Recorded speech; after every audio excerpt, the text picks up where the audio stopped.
we as a Commonwealth will not tolerate the use or promotion of performance-enhancing drugs. These drugs often become a gateway to other drug use and violent behavior. We are especially concerned about the abuse of the performance-enhancing drugs in professional weightlifting. The use of these drugs, also referred to as doping, is popular among some professional athletes, especially those participating in the strongman competitions such as the World's Strongest Man, the Arnold, and the America's Strongest Man. Currently, there is no drug testing involved in this competition. Let me repeat, currently, there is no drug testing involved in those competitions. Many argue that the use of the performance-enhancing drugs is actually encouraged in some of these events. Allowing or encouraging athletes to use performance-enhancing drugs not only jeopardizes their lives, but also the lives of young, ambitious athletes who may be unaware of the risk of using performance-enhancing drugs and are often influenced by the behavior of the professional athletes that they so admire. This blatant disregard for safety is mind-boggling to me. Since 2000, 7 competitive weightlifters have died unexpectedly, yet these events are still heavily promoted. What message are we sending out to all of our student athletes? That's why I've sponsored this resolution to not only condemn the use of these drugs, but ask the coaches educate themselves and their student athletes about the dangers of these performance-enhancing drugs.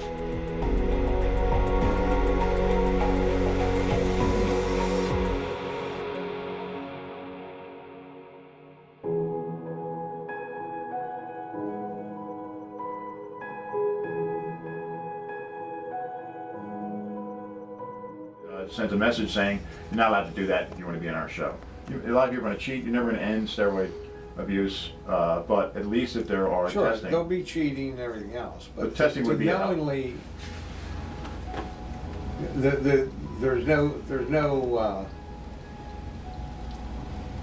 It's certain that long-term use of steroids is going to injure the body. Yeah. So if it's certain and you're encouraging people to do it, it's no different than somebody standing on a street corner selling illicit drugs, and we put those people in jail. So okay. It's the same potential. You know you're distributing something to somebody that's going to do them great harm. Even if it's the idea, the fame is the street corner drug. Yeah, the fame is the aphrodisiac to the whole thing. All right. So. All right. I appreciate your time. Yep.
standing here with Mr. 5% himself, Rich Piana. Right on, Dave.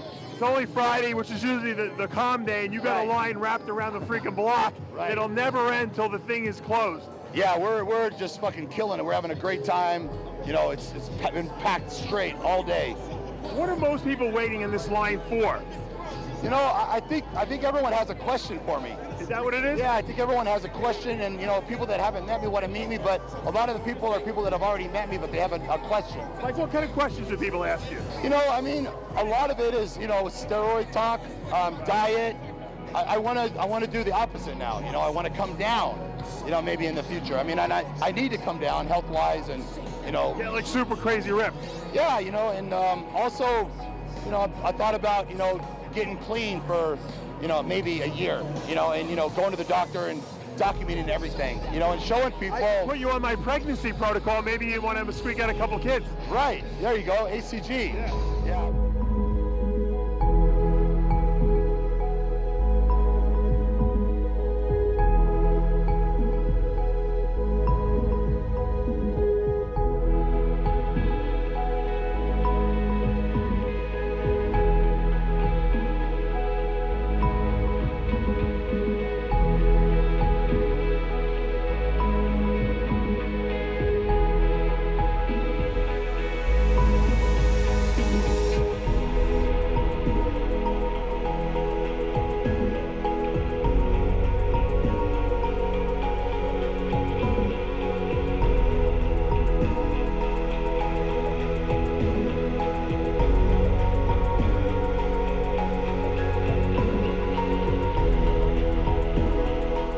It's Jason Blaha here, and the video I did earlier this morning discussing the whole Rich Piana stance on the industry screwing over bodybuilders seemed to have risen a few comments down in the video, and people were asking me about this, and I guess it's something I don't think I've really talked about on this channel. It's something I talked about on Ice Cream Fitness, and a lot of people who are, especially younger guys who are newer to this game, seem to be unaware that gay for pay is a massive part of the bodybuilding subculture, and it has been since before I started training.